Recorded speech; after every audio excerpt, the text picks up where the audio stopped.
All right, so after this lengthy introduction, trying to get the audio settings to work, which of course didn't happen, so it's just going to be me for this first game. We're finally in the game and can finally talk about a little bit what happens here. So far we didn't miss too much, fortunately, as it's a Nomad start, so it's quite a slow start overall. So we have some time to catch up and talk about things that happen in this game. So this is the second round in Akkals Nomad Tournament Cup, where Fuklis and Fredinovic play as Team Get Douched, and they're up against the first rated seed in this case, which is Valon and Skro, who are playing for Team Wololo. First game is always on Nomad, and we directly see some kind of wall-in attempts by Food Please. However, it looks like Valon is an experienced player. He is denying the wall-in over here with his villagers in the red. And so overall, it doesn't look to be too successful here. In terms of location, red and teal, so Food Please and Valon, are very close to each other. So there will be a lot of early aggression to be expected there. And then also purple and blue, which is Fredinovic and Skro, they're also very close to each other. And so there's one already a little bit questionable move here by Fredinovic. He is walling in the stone, trying to lame it, but it's also his stone. So I don't know if this is really too effective in this situation, especially given that Skro has another easy stone access over here. Now we can look at the docks. So this is the docks of Skro and Fredinovic, also very close to each other, whereas the docks of Valon and Fuklis are not close to each other. So finally there's some distance between the players. As for the civilizations, so remember in the first game it's all random civilizations. We have Fuklis as the Byzantines, which could actually be good on Nomad because of the faster firing fire galleys. We have Valon as the Spanish, which is a very good Nomad civilization due to the strong conquistadors. And we see some more villager fighting over here. Valon will probably lose this villager after all if Fuklis keeps on chasing there. And we see more of this wall-in continuing over here. And Fuklis might in the end actually be successful in this. After it looked like Valon was about to defend from this, he is now in not the best spot over here. Also looking at this long distance mining of the stone, this is really inefficient. This is really bad. I'm not sure what he's doing. He seems to be flustered by this early aggression.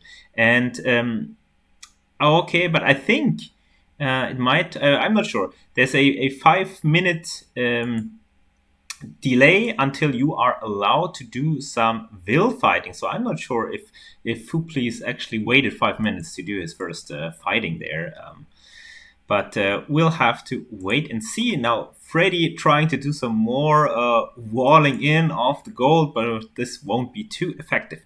Speaking of Fredinovic, he has the Mongols, also a pretty good Nomad civilization overall, if you can utilize some hunt. And there's quite a lot of hunt in the vicinity of Fredinovic, so he should get a good boost out of that from his economy. And the final player we have to look at is Skro with the Bulgarians.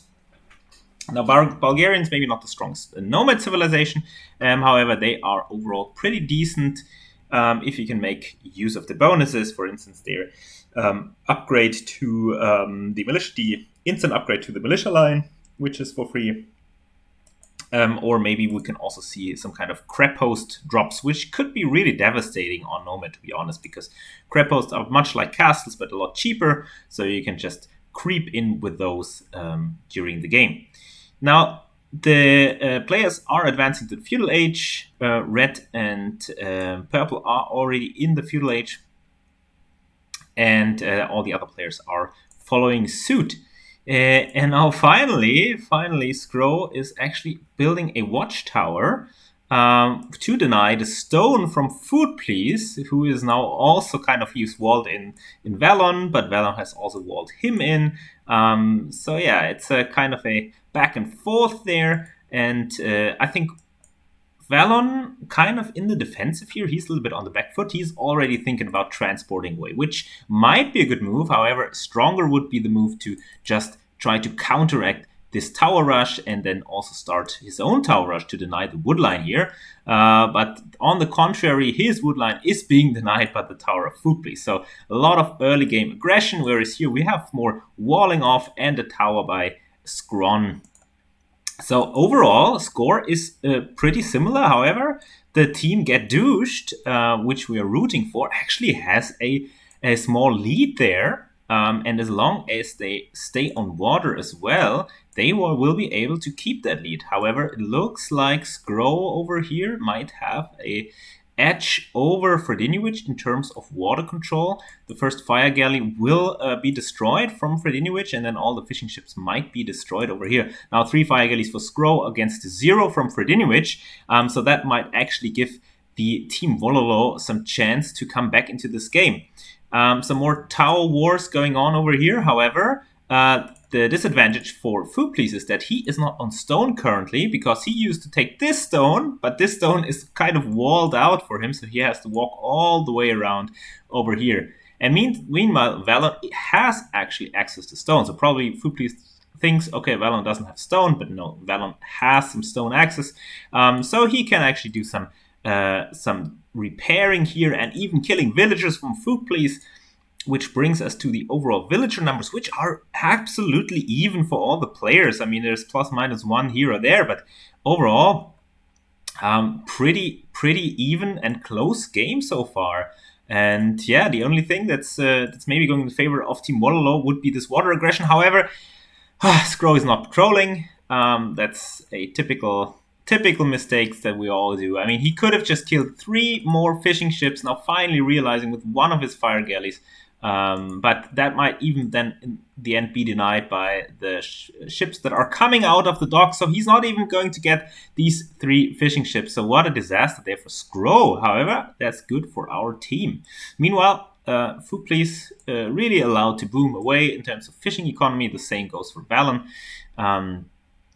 And the tower war is still going strong over here. I think this tower needs some upgrades to reach this tower. So this is basically useless. It was a little bit too defensive. And yeah, now finally these villagers have gone all around. They're now able to maybe collect some more stone. But other than that, I also see that those 2 players are sharing the gold, which is not optimal. I mean, if there's enough gold left, it's still okay. However, this leads to some villager bumping and some inefficiencies in the game. And we see that now score-wise, Team Wololo is actually storming ahead, and that is maybe due to the economy. Valon having 4 more villages, also I think on water. Nice water micro there by Skro, making sure that his fire galleys stay alive, killing the fire galleys of his opponent. So even bringing out a villager for the repairs. So very nicely done by Skro. What a nice water play. We haven't seen much water play from the other players. So from Valon and Food Please, not much is happening. Food Please now finally sending some fire galleys. He was heavily housed there for quite some time. And this front also seems to be really stalemate. Not much happening there, but I think that Skro is just happy with denying the fishing eco from his opponent. However, he's not really consequential. There are still a couple of fishing ships alive that he should deal with at some point. Meanwhile, Tower War seems to have been won by Food Please. So that's actually nicely done by Food Please. Now he's also denying this stone from Valon. So Valon under a lot of pressure here. We see some will fighting, but it's 4 against 2 villagers. So not much that he can do. And look at this idle economy of Skro, of Valon. That's terrible for him. There's no villagers underneath this town center. A lot of idols over here. It's a complete disaster. He has no farming eco, and the only thing that's basically keeping him in the game is the water over here. Still, again, Skro not patrolling. He has a lot of free hits on these fire gales, and he will lose all of the fire gales after he has shown some nice control. He's just not consequential. He's just not patrolling, trying to make sure that he kills the fishing ships in the end. So still the fishing ships of Fredinovic are remaining. And so the tide is turning, and team get douched in the end in the lead. Now Valon needs to fight this villager. He should just click on this one and just attack it. I mean, he has more hit points. Should be no problem there. However, Fuplis really nicely done with his early aggression. He was able to deny the starting resources of his opponent. But the only scary thing is that Skro is up to the Castle H as the first one, and also Valon has clicked up, whereas Fuplis has not clicked up. So basically now it rests a little bit on Freddy to save the day here, because he is also going up to the Castle H. And now Skro losing all of his fishing ships in exchange. So a little bit of even though he did some very nice micro on water, he wasn't really consequential. And with the fire galleys from Fuplis coming in, there was really nothing he could do. However, remember, we're in the Castle Age. We have the Bulgarians. They're a good knight civilization overall, I would think. And now we see the single villager crab host rush. Oh god, this should not go up, but probably will go up because, the players are not focusing on that. It's a single villager. Single villager should not be allowed to build a crab host in the back of your base. And now, no, Fredinovic isn't even reacting to that. He's just building a house here, and that could be disastrous because this single crab host can range the gold, can range the woodline, can range the stone, and this could spell disaster for our team. And then from the crab host, you can even build the conics, which are basically like knights, so they're very strong. What is in favor of Team Get Douched is that they are actually having water control right now, and we even see some I don't think a very good strategy to go for murder holes for Skro in this position. I mean, that's not an upgrade you should prioritize. You should just prioritize getting some kind of units out, because imagine if he had some knights here. He could just deny this castle with the knights, even though he might also be able to deny it with the crab host. So I don't know what Freddy is thinking here. Actually, doesn't look great here. And also, the crab host actually went up with a single villager, and now the conics are coming out, and the conics can just wreck all of this economy of Fuplis and Fredinovic, and then it doesn't really matter that you have the fishing eco. Okay, the castle will go up, but I think a lot of villages will be lost there. And yeah, it will stall this creeping in, but the Krapos is already in the back. The conics are there, and the conics are just so deadly. They're just like knights. They have more attack than knights even. And they're just a little bit worse against arrow fire. But overall, very strong raiding unit as well. And they have the second dismounted form as well. This game is back and forth and very interesting overall. But we have to say that Valon and Skro have been ousted from water completely. They didn't try to make a comeback. Fredinovic's fishing eco is not so strong, but Fuplis has quite a few fishing ships left, so I think he is really benefiting from the fishing economy there. Now we even get a castle there from Skro to stop the advancement from this castle. I think just instead of going for murder holes, you should just try to go for other upgrades. For instance, upgrades to your conics over here, who are so deadly and effective. And look at this, Fredinovic down to 20 villagers. And Fuplis only at 35 against 39 and 45, and the momentum has shifted so quickly just because Fredinovic let this one Krapos go up. It was a single village, it was this lady, and he could have just easily denied it, and instead he just built some kind of stupid house wall. So that's this kind of decision making that's so important in those games. I think now we have the knights versus the conic. I think the knight will win the initial scuffle, but then the second form comes in, and then suddenly there is no bonus damage anymore, for instance, from the camel against the dismounted conic. Then then it's suddenly the tide is turning, and overall, even though some spearmen are coming in, the dismounted Conic probably still wins this fight, or it's very close. Yes, even wins that. So you see the Conics very strong because they have the dismounted form that actually is good against spearmen, also good against camels. So we have a little bit of low in the action. Now, Valon has actually retreated to this area of the map. He has another town center over here. He has walled off this whole area. He's being a little bit pestered by Food Please with towers. However, I think overall it's not consequential enough, especially considering the villager difference. I think that Frediniwich is just out of this game. He has nothing. He has this one castle, and that castle is getting shut down by the crep host and the opposing castle. Especially since they do have the attack upgrades, and Frediniwich doesn't have that. And I don't see what Freddy is going to do here. He needs another town center. He needs to boom up, or needs to get some more fishing ships, maybe even, and to get back into this game, exploit the riches of the sea by dropping another dock over here to have access to this fish. Otherwise. Yeah, I don't really see it. And Fuplis with a tower strategy, yeah, was cute at first, but his opponent really didn't panic. He just said, okay, then I'll just move my villagers away, move to somewhere else. We have all this land in the back that I'm gonna take, and now he has huge farmlands there. He is pretty safe from raiding. He has another town center there, and I think overall he's in a great position. And on the other side, Skro in a much better position than Frediniwich, having 54 villagers against 27, having the back crep post, having the front crep post, and the castle.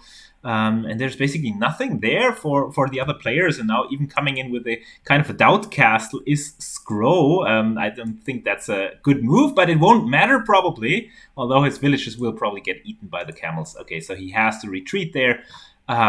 Even though Camel's not the greatest raiding units, he still has to retreat. I think this castle is kind of like stupid. He needs to be a little bit more safe there. Overall, and needs to build up his numbers in terms of knights or something else. He's now even going for cav archers. Well, you can do that. I think just melee cavalry would be better in the form of just conics. She should just trickle in conics here from time to time. It's so effective. They can just murder villages left and right. And so far, Team Wololo showing why they're seed number 1, as they're in firm control of this game, and unless they do some kind of stupid mistakes, there should actually be no way back for Team Get Douched here. Yes, Food Please has some camels, but doesn't even have bloodlines. Byzantines, of course, don't get bloodlines, so that's another problem, although the camels are cheaper, so that's very nice for him. But I don't think that's good enough. If Purple reacts here, also with only +1 defense, the town centers do quite a bit of damage. And if Skro just garrisons here, he can just inflict a lot of damage on this. And yes, he will lose some villages, but at this point he doesn't care. At this point he's so far ahead of the opponents that it doesn't really matter. And then also soon Frediniwich's castle will have been shot down by the crep host and the castle. And then, yeah, this town center is in peril. And yes, so I think very, very well done by Team Wololo overall, keeping their cool. I mean, we saw some questionable moves here and there. I mean, they were not perfect, so definitely beatable, I think. So our team has a shot, especially if they're going for their very effective strategy on Pilgrims in the second game. However, so far, it's really, really looking dicey for Team Get Douched. But we've seen it also in the last series where they were absolutely destroyed in the first game and then did win the series in the end after all. Now just trickling in a couple of knights is just not good enough at this point. They're just getting destroyed.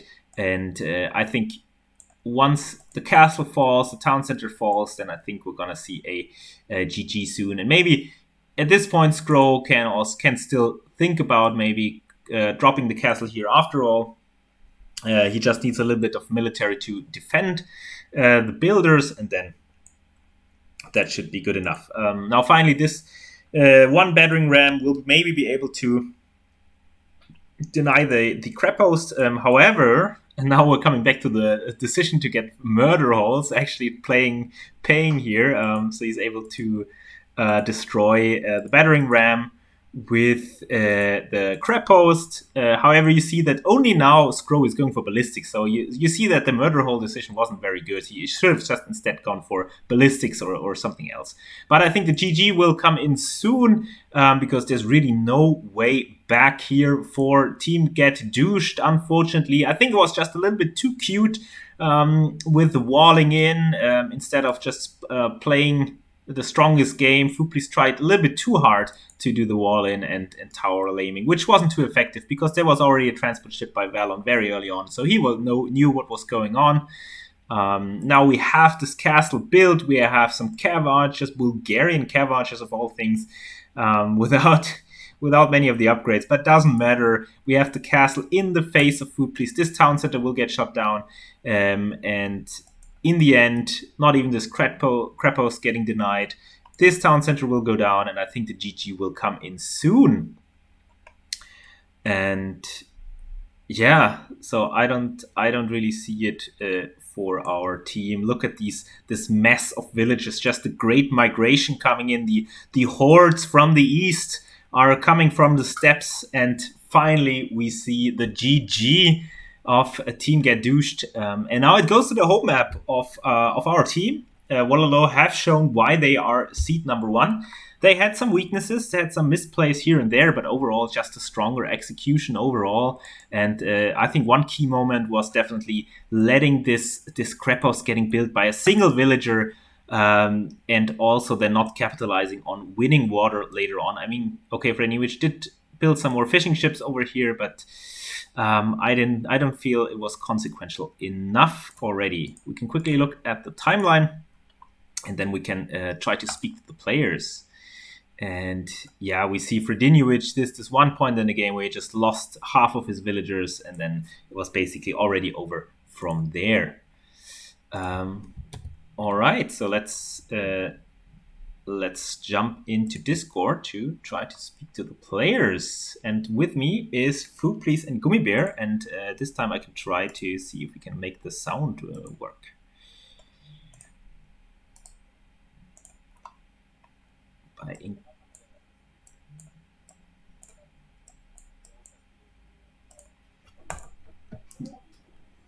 We can yes.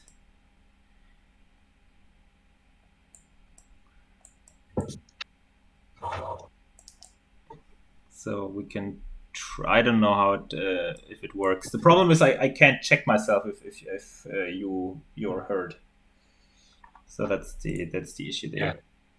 Yeah, I can check it, but I didn't hear Fuplis either. Now I hear myself. Okay, I don't. Okay, I just increased the volume, or is it OBS? Okay, I don't know. Just.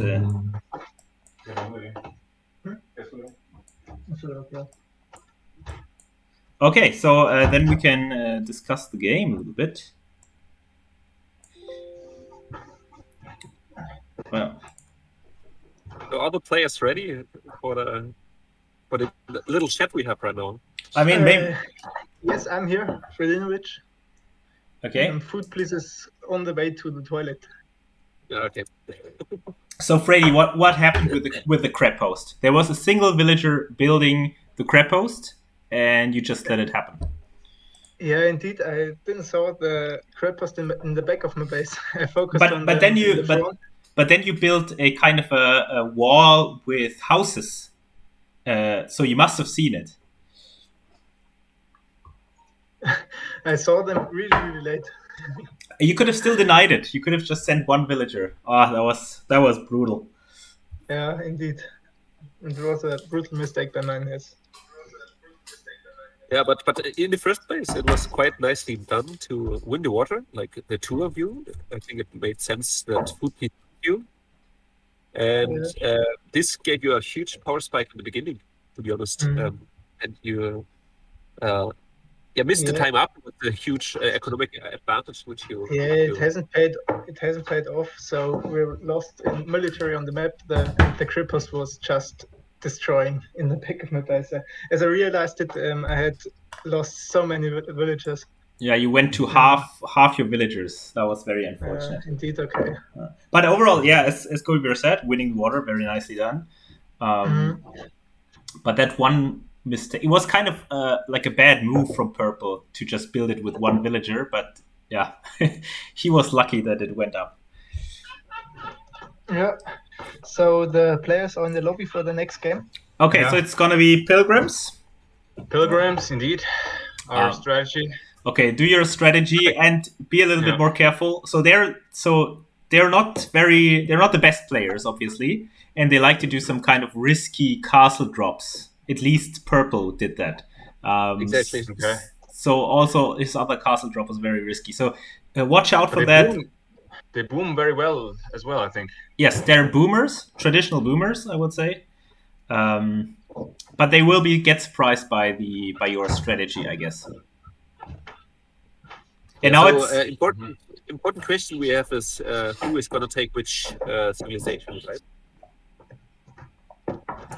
Indeed. So it's what would it be? Bulgarians and Bulgarian, Spanish, and Spanish. So who's gonna take water? I'll take water, and Freddy will go. I'll be Bulgarians on water, and he will be Spanish on land. Okay, to get the conquistadors out, or what's the general strategy there? Yeah, knights or conquistadors, yes, indeed. Maybe you can start with knights and then add Yep. Exactly. Yeah. That sounds good. And don't forget that you can build the crab host, and also that your militia line is upgraded for free. So that's something to exactly. Yeah. So and also that map, it's super important to scout with the transport ship early on, and then you also notice where the opponents have their town center, and this leads to the fact that you can wall off quite easily because the map itself is super easily wallable. Mm-hmm. Indeed, because last time you didn't scout with the transport ship in Dark Age. Yeah, that's true. Okay. Try to remember that. And then think about the demos again. Demos were very effective last time. I think this time it will be the same. Yeah. And they have Byzantines, so you need to put in some extra effort. If they're trying to overpower them. That's yes. You need more numbers. So even numbers is not good enough. Mm-hmm. So maybe Freddy will help you with 1 or 2 fire galleys at some point. Well, indeed, if Footbridge needs them, he just has to tell me that I build 1 or 2. Okay. I'm going 2 dogs at the beginning. Yeah. Yep. All right, then good luck to you guys. Don't accidentally drop on your opponent's island like last time, Freddy. Yeah. Indeed, yes. But I see great promise. Just execute your strategy, and you're gonna do it. Hope so. Okay, see you later. And then see you later. Bye-bye. Yep. All right, Gummy Bear, now that you're finally here with me, we can discuss the first game a little bit more and also what we expect in the second game. So how was your view on the first game? Yeah, actually, I didn't see the loss till the last 10 minutes. I mean, our players had the edge on water, which was a huge spike, and also the red player was quite confined in his edge, and he was idle for so long. And there was just a little bit of tiny pressure missing by Food Please. Maybe pressuring also the north, which was captured by red at some point. But of course, I mean, these are the best players of this tournament, right? So makes sense that even though they were under so much pressure, that they came back at some point. And we have seen their potential for a boom. Yes, booming, they're very good. Yeah. Which especially Food Please doesn't have, right? So yeah, really, he's not booming enough at all. So I think this is also one of the reasons why it was lost in the last third of the game. I think that Food Please just overdid it with the whole laming thing. I think in the end it wasn't so effective, and he should have just stopped earlier and went up to Castle Age, because he was the last to go up to Castle Age, and that really is a problem. Which is quite funny, right? Because Red was not having the resources at all. Yes, he was really under pressure, but still he was earlier to Castle Age. Yeah. Yeah, but now I'm quite convinced that the hold up of these two players will work out quite tight, I guess. Yes. And that the other players will be surprised by the fast fueling strategy by Flukies. Yes, I think so too. I think they will be taken by surprise and won't know how to react. I think that just hope that also on land they are able to then execute and capitalize on this one, like last time with the Eagle Warriors against the Archers. However, if the Team Wololo plays very defensive on land, then I think it could be a rather long game overall, with a slight edge for our team. Exactly. If you play this map super defensively, you can hide behind your stone walls if you want, but you don't need too many tiles of stone. Yeah. And you can be there forever if you want to. I think it depends a lot on the starting TC positions of the players on the mainland. Yes, indeed. And a little bit of luck involved also with wolves, if you have like 3 wolves attacking you directly or not. Indeed. Well. Which is so bad. Yeah, which is why you won't see these kinds of maps in other tournaments, I think, because it's just too random. Also with the starting islands that you're placed in the back, both of your players, for instance, that's just not very competitive. Exactly. It's starting now. I don't like the fact that Valon has Byzantines because it's giving him such a huge edge on water. Indeed. But yeah, as we discussed already before, that it's not the best tournament setup. Yeah, and we see that Fredinovic and Fuplis got the back islands. Each player starts with 10 villagers on this one, I think. It should be 10 villagers. So leave 5 on your island and 5 in the transport ship. So that's the idea. And you have 4 sheep on your starting island that you can later on transport over if you like. Fredinovic right away doing the transport. He is also noticing what Valon is doing with his transport ship. Nothing. Valon nothing. Just looping back and forth. Now, finally, I think Valon tries to see where Fredinovic is trying to land. And actually, I have the sensation that Valon is doing the fast fuel as well, to be honest. Oh, is he dropping a town center? No, he's not dropping, but he's dropping a mill right away. But he's doing a mistake. Okay, I think our team has got this, because Valon, he dropped the mill, but he's not dropped it on the shorefish, which is much more efficient. Instead, he dropped it just to get the sheep. And Fredinovic also getting his town center up, but there's one problem with the map generation. There's only stone there in the southern corner. Look at this. There's one gold pile, but it's super far away. And otherwise, it's only stone. What is this? This is so unfortunate. At least he doesn't have wolves at all, to be honest. Oh, and Valon has to retreat because Freddy is already with his town center there. Okay, actually, I have the feeling. I look at the idols in the middle by Scroll. He is not building his TC. Okay. Now he has maybe the wood for it, but it seems like they are not prepared at all. They're not prepared at all. I think this could be a very good match for our place. If it weren't for this stupid stone bug, look at this, only stone, and then all the other resource piles are gold in the northern part of the map. That's so stupid. So I hope that Fredinovic is fine. He just needs to build a lot of castles, I guess. I mean, it's the only thing he can build, right? So. But also, what's actually good is, or good and bad at the same time, is that Valon builds his town center right next to the shoreline, so it will be reachable by Food Police's galleys after all. Yes, indeed. So, regarding the TC positioning, it's quite interesting. Like, all the 3 players who went to the main island are in the south.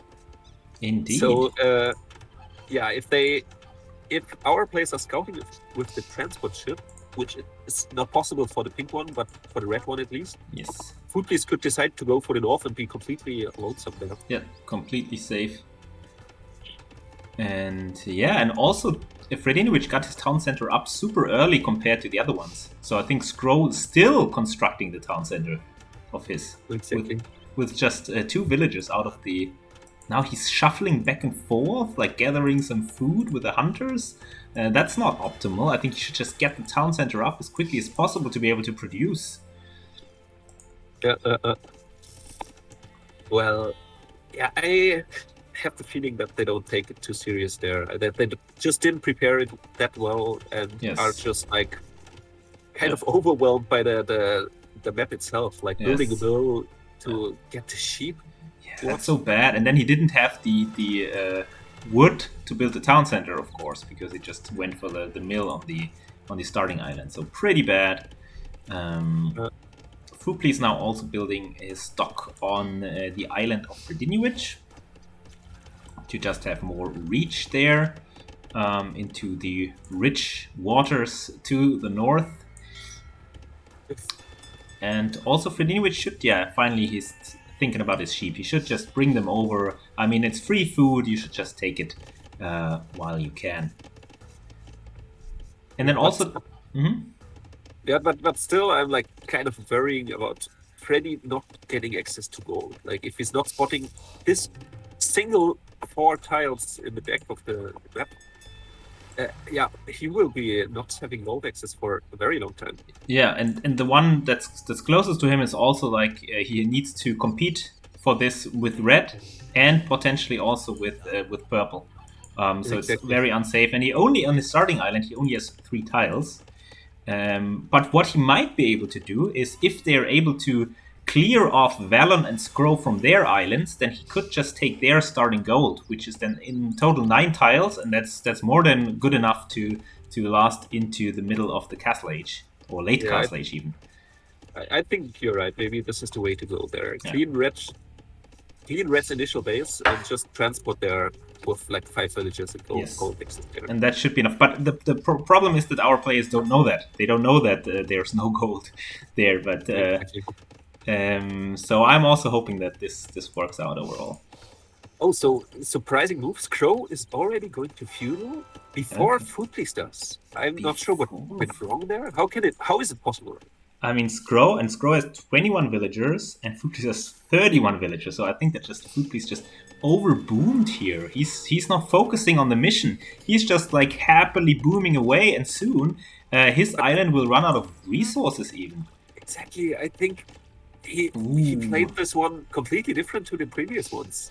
Yes. I mean, the previous ones were so fast to fuel with like 20 pop, 21 pop, that the opponent really was surprised. Now Pink will be first with Fire Galleys out. I think he might go for kind of a fast castle like last time, but then he still he needs to go for some gold mining. He anyways needs to go for gold mining if he wants to get some galleys. He has 62 gold.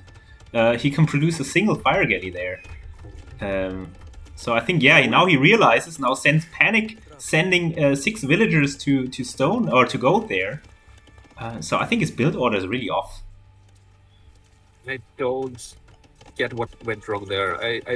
I would have loved to see the first fire galley by Foodplace, because this is always getting the edge, right? So you are the first one driving the opponent off fish. And from there you can build up your fire galley numbers and control the water completely. But without fast feudal being almost the last of feudal, it's too slow, and the strategy will not work. Yeah. Free has the same time to feudal age as his opponent, as his teammate. So one thing to note is that there are a lot of turkeys on the mainland. That's something that the players should capitalize on. Yeah. I mean, okay, Foodplace is sending out all of them to scout. All of the turkeys. I mean, there's a lot more to come. It's getting attacked by some wolves. Yeah, but what I like a lot at Foodplace's position is that he's completely lonesome in the north. He will have access to so much resources there and be completely uncontested. And he actually has enough resources to go to Castle Age soon. He just lacks a little bit of gold, and I think he needs the building still.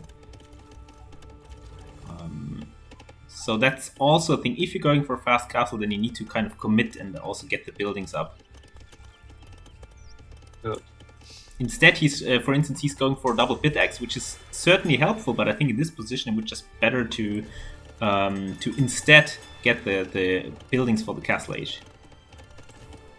So now Freddy is looking for gold desperately, And he doesn't find it. Oh, and he that's doesn't find it. oh, that's a disaster. Let's look at his point of view.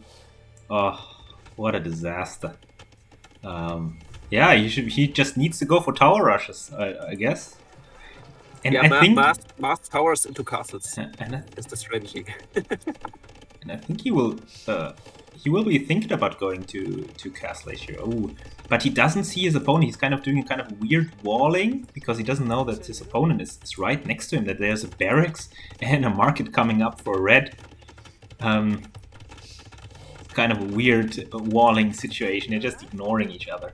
And at the same time, you could just walk around the shoreline because there are some shallows and some. So I think it's probably even very difficult to wall this at all. Exactly. If you notice the shallows at the beach, yeah, you could just pass. Yes. Now finally we see some water aggression. We see Valon having some fire ships, Fuplis having some fire ships there, but all the advantage that what we talked about is basically gone. Skro with his transport, almost losing his transport with 3 archers in there. What a cute strategy by him, but I think the 3 archers will just find nothing because there is not a single villager left on this island except for the one of Fuplis hold. And he's also now trying to wall himself in with this villager, but somehow it's not happening. Yeah. So I think Fuplis will lose 1 villager here. Yeah, I think this villager is just too scared, right? I mean, although the transport ship is nearby, I mean he could have just saved. Oh, and Skro is going back. He's not looking in the final corner. What a play! That's ridiculous. And now, please, it looks like he's overwhelming the opponents with the fire galleys. And Archer's just not good enough. I mean, Archer's not going to do shit against fire galleys. Because Archers have now 5 attack and the fire galleys have 4 armor, so it's 1 damage per shot. Yeah, so Archer's really not the answer, and Skro losing a lot of them.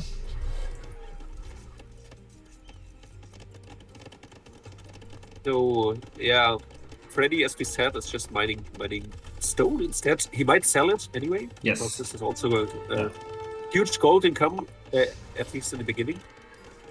Going now for the second mining camp on stone. Yes, I mean that's his only choice, and he will be able to drop castles as well, which is very good to just solidify the position.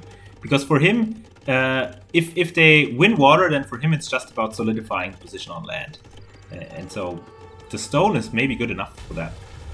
And now we see what happens. What we talked about is that Fuplis is ousting Skro from his island, so he's attacking the villagers near the gold mine. He also is bringing out some galleys to have a little bit more reach, and then they can just take the resources from them. I like it a lot, but he should not forget about his friend Freddy, right? Who is attacked by 4 fire galleys himself. Oh yeah! Oh god! Now I see it. Oof. Just leave 1 or 2 fire galleys there and don't with maybe 1 galley in addition to reach the stone. But that's maybe too much there. I mean, just going back with 3 fire galleys is not enough against this water army there. But at this point, Freddy should just do a castle drop.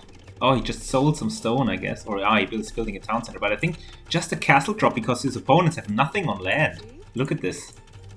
Like, exactly. Skro has nothing, Valon has nothing, so just a well-placed castle would just be GG at this point. And he has so much stone and can mine so much more. Exactly. And also notice that our 2 players are in Castle Age. Yes. And the other players are not. Now so finally Skro is going up to Castle Age, but so far there's a nice window of opportunity. Yeah. But fishing eco of Valon is quite safe, so the water aggression really not paying off too much. And yeah, our Freddy, I think he's selling the stone, as you said, to build some knights. And while I do like the idea of selling it, I think the dropping a castle should have been the first priority there. To also establish map control and look at the small corner that Valon is in. You could just trap him in there by placing 1 castle.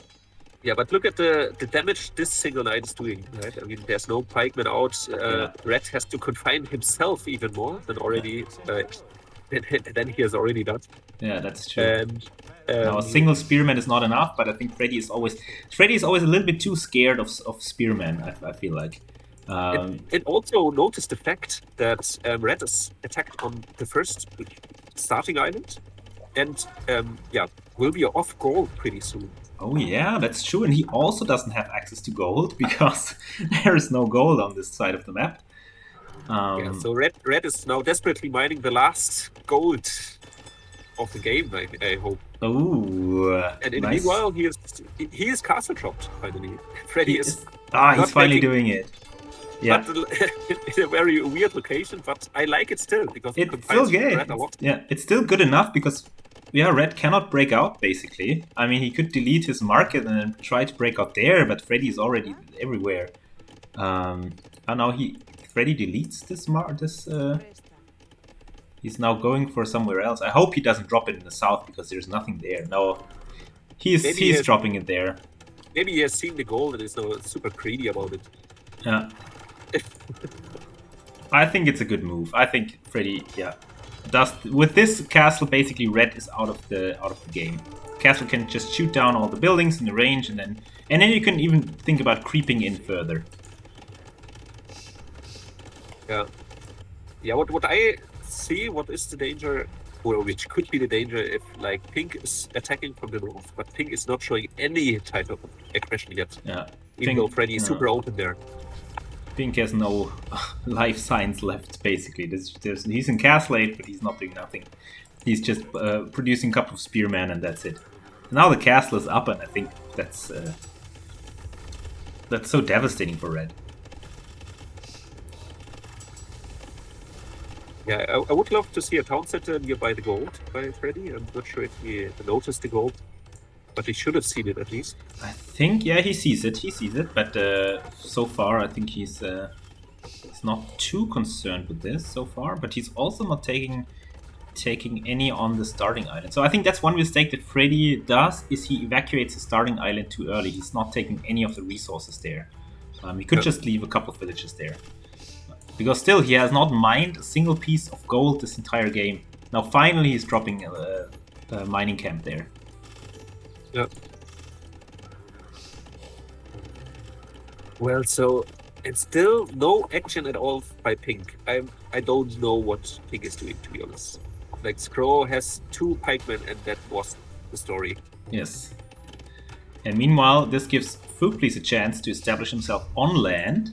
Although Valen has a couple of fire galleys, which just destroyed a galley from Fuglease. And so I think Fuglease needs to make sure that he's not getting driven away from water again. But finally, I think in the south, he's now able to overpower Valen and might even be able to kill his fishing economy and then range the villagers from the shoreline. So I think Red is completely out of this game. Exactly. But he should put his galleys on stand ground in this position, because otherwise he just runs into the town center like this. Yeah, Scroll is on 35 population. Oh, what a disaster. And Freddy is at 53, Fuglease is 48, Valen at 48, but... so it looks... It looks like Scroll is completely idle. But look at this, Scroll is dropping a castle right next to Freddy, but Freddy might be able to deny it, unless we see some quick wars, but Scroll doesn't seem like the player to do some quick wars, and so this castle will actually be denied, which is quite important for Freddy. The castle... If he's not attacking the castle foundation. Which is so easy to do, just trying to click one of the villagers usually retasks your knights to attack the castle foundation. And I think our players have this in the bag. I see no way back for the opposing players. Exactly. I think that Fuglease just should explore to the south to kill these fishing ships. Yeah, he must know that Red still has fishing eco there. But I mean, the fish there is almost run out, right? So not too much left to fish there. Yes, indeed. But he could still drop some fish traps, so it's still worth to raid. And then also, there's a sneaky transport ship from Valen, which Fuglease just let pass. It was just like, okay, you can go. It's GG anyway, come on. Take your villagers and escape. And it's 5 villagers that are escaping. But now I think the castle will be finished because there's a lot more villagers from Skro coming forward, and the knights. There's only 2 knights left for Freddy Newitch, and now the castle. Only knights. And there's even a monk there. Freddy, don't throw this game. Oh, disaster! 1 knight converted, castle in the face, and suddenly, because his push has kind of stalled out.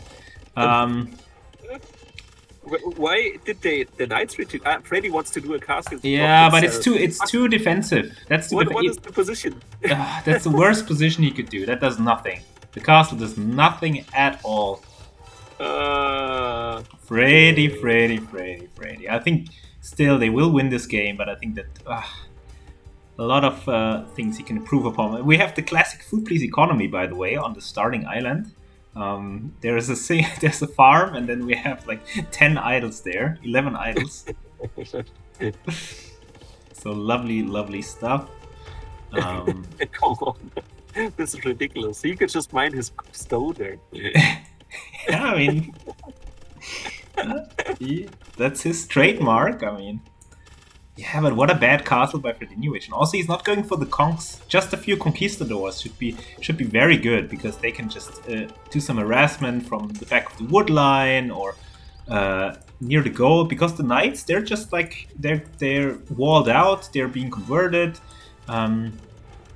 They're stopped by the castle. They're just not so effective at this point.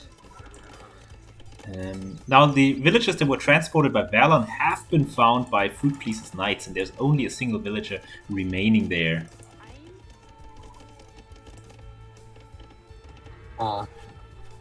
Well, Freddy could have had it. Freddy could have just like walled out the castle or destroyed it immediately. Like why were the knights not in position to they were protect this unfinished castle? Yeah.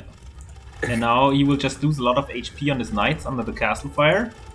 And the Mangodai and monks, and now suddenly it gets scary, because that could be a strong combination against the knights, and there's nothing there's nothing to protect the gold miners, for instance. But Red coming back with his transport ship. Let's see if this is the winning move in the end. But I think that, because his first attempt to break out has failed. He was found by Food Please's knights in the end. And I think once Food Please also focuses on purple, on Skro, I think it will be over. But I think that Freddy lets Skro back into this game. I mean, the Mangodai and Monk combination is really devastating here. Especially with the castle behind. Exactly. And now there are quite a few units. I mean, Skro didn't have anything for almost half an hour. Yes. And now suddenly, Mangodai +2 attack. And that suddenly gets scary. Mangodai, of course, much better overall than the Conquistadors. Because they're just fire faster, more accurate. And they also are a faster unit overall. And now Freddy tries to defend this gold mine over here, but he's not really able to, because Skro also does some very good micromanagement. All his knights are weak. But look at the knights from Food Please who are harassing. Hopefully, maybe they're just passing. The gold they're just passing. I think Freddy was like, "Oh, I need help! I need help! I need help!" And now Food Please is sending his knights into the meat grinder of the Mangodai. But I think Food Please is now up to the Imperial Age, and I think that should be enough. But yeah, the Mangodai. Wow. Skro really making it happen here, doing so much damage. And Freddy also only trickling in a couple of single units at a time. I still think our team, well, look at the villager population and village numbers. There's no way that Skro and Valon can come back. But if there's one civilization that can make this happen, then it's certainly the Mongols. With their ridiculous Mangodai. Look at this. So Red is escaping now, or trying to escape to Skro, to make at least something happen. But okay. I'm not sure if this will be the winning move in the end. Also, there's the pikeman flashing into the soon-to-be Cavaliers from Food Please. Um, yeah, I think our players just need to close this game out. I think that Freddy is a little bit panicky move. He's Exactly. like, oh, he doesn't know what to do, doesn't have any gold income. And he's on 1 TC, and now Yeah. building a very questionable castle there. Yes. But I guess it's only... Yeah, he's trying to defend the goal, but instead, why not just go for a couple of skirmishes? Skirmishes counter pikemen, skirmishes counter the Mangudai. And then, well, they're not great. At least they're effective at what your opponent is doing, because his knights are just not doing anything. But that's one of the weaknesses of Freddy. He's really not versed with different units. He's just going for the knights, and if the knights don't work, then he has a problem. Yeah, so he's not making transitions at all. Like, he is making knights, like always, but not thinking about building another unit. Yes. And now for Food Please, I think he should use his water control a little bit more effectively. He has some fire galleys patrolling, but he could just range the shoreline with his galleons, I think, and he even gets cannon galleons. So he could just, and now they changed it so that for cannon galleon you only need chemistry and not the upgrade for them anymore. So upon getting chemistry, you immediately get access to cannon galleon. Interesting. I didn't know that. They changed that so that the water meta is not as stale. But honestly, team get douched. Lets the other players back into this game, kind of. Yeah, well, I mean, pink is now off gold. Okay, and a lot of finally. them are going towards the last TC of pink. So it's GG anyway, but it could have been GG already 20 minutes ago. That's true. Yeah, it is GG for sure. But Freddy looking scared here. Even though his opponent has nothing, but yeah, the Mangudai are in his base. The Mangudai just so strong. He even has to retreat with his fishing ships. But I think it's gonna be GG soon anyways. But they made it more difficult for them than it needed to be. Mangudai just so strong. But I think once, the town center of Skro has been deleted, and now I think once the castle is going down for Skro, then I think it's gonna be GG. But yeah, I think again, map generation a big thing in this matchup with only the stone nearby the landing locations of two players.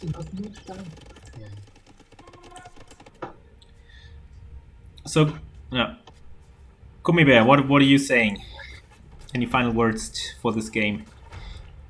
Well, it was a good game indeed, but of course there are certain points the player have to work on, right? So Freddy has to work on his transitions and maybe think about other units than just pikemen and knights, if the opponent has the counter units for it. And but overall the strategy itself proved again the effectiveness against players who are not prepared at all. Although we could say that it wasn't really well executed this time. Exactly, yeah. I mean, and here Foodbeast losing all of his knights, losing all of his rams, because the Mangudai get a bonus against the rams, and so they're not even able to kill the castle properly.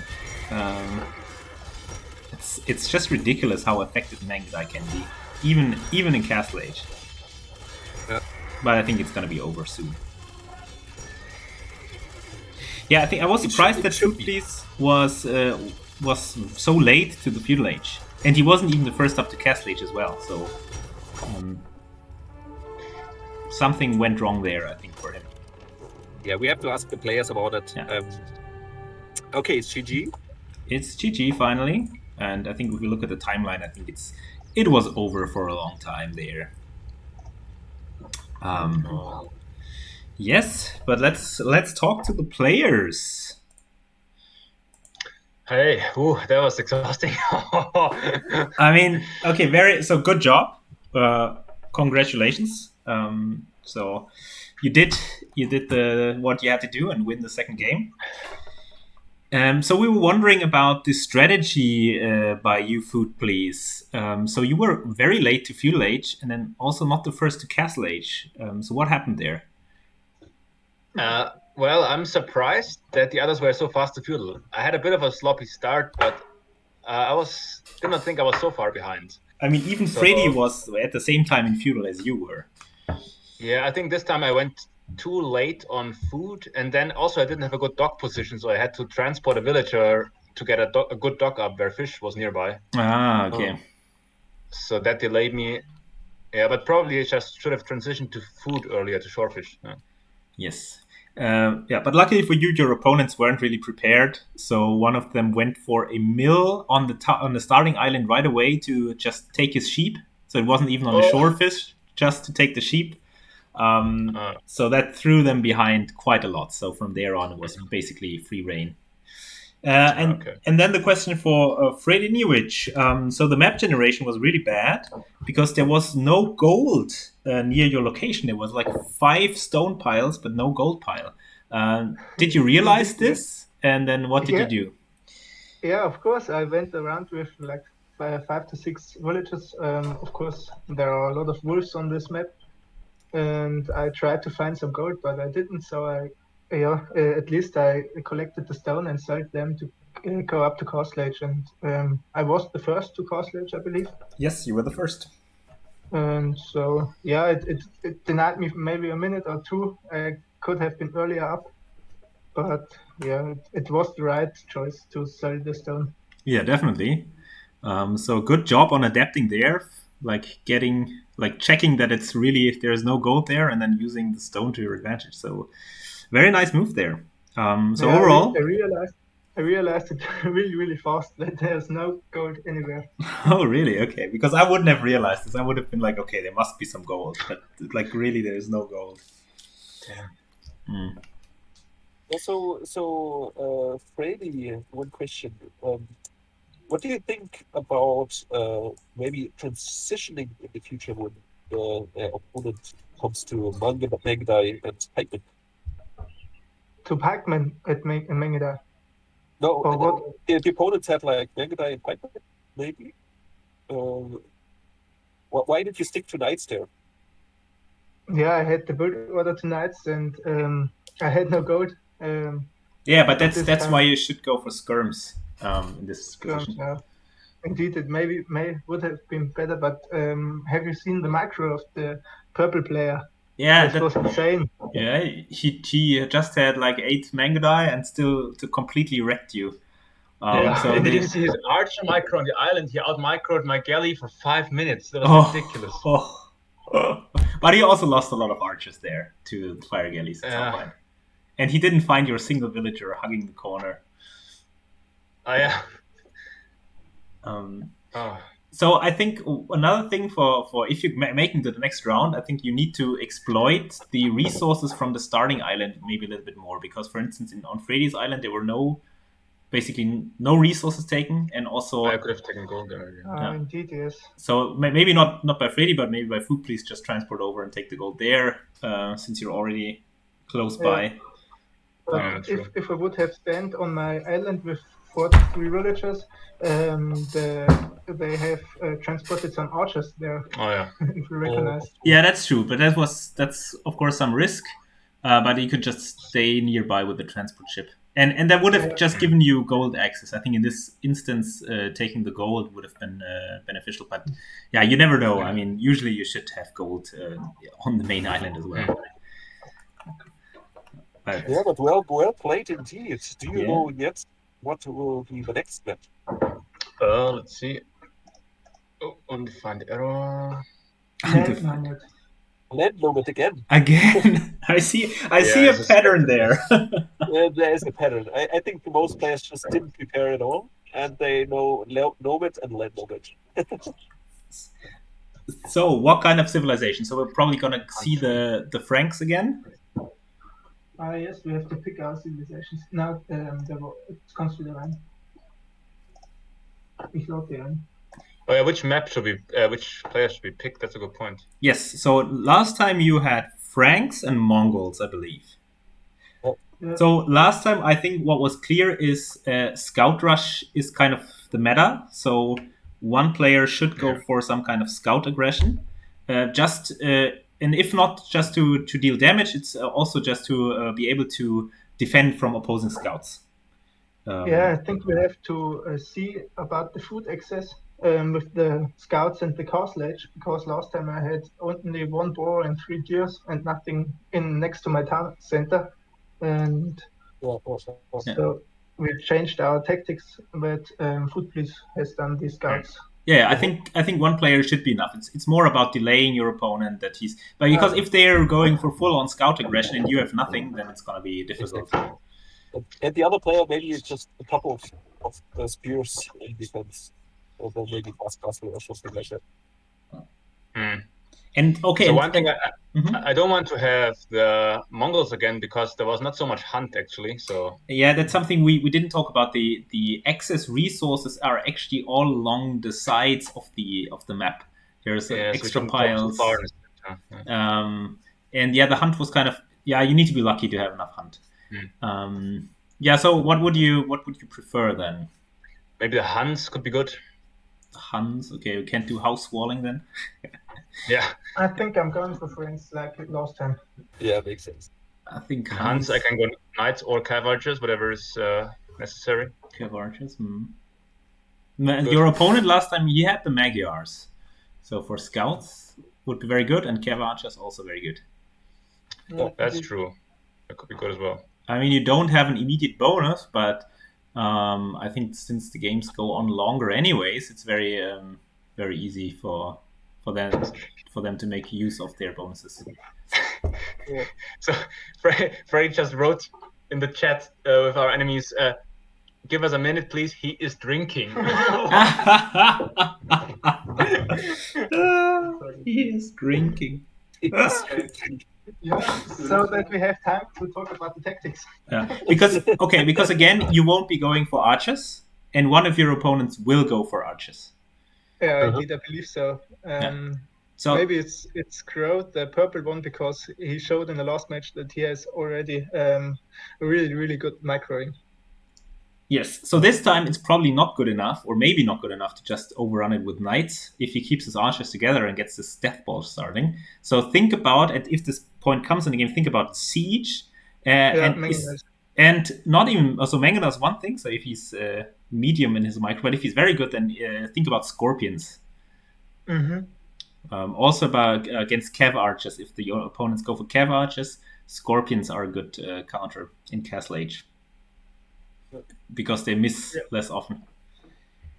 And and otherwise, I think cav archers would be very strong, but I'm not sure how familiar or how comfortable Food Police is with them. Okay, so can't go for camels with Huns. That's the only thing if they were go full knights. Exactly. I think Huns are a little bit limited overall. Maybe at this point makes more sense. Yeah, but they also don't have camels. They don't have camels as well. They don't have camels, no. Malians could be good. Malians. Well, but then why not Berbers, where the knights are 15% cheaper and you can go for camels? Exactly. Okay.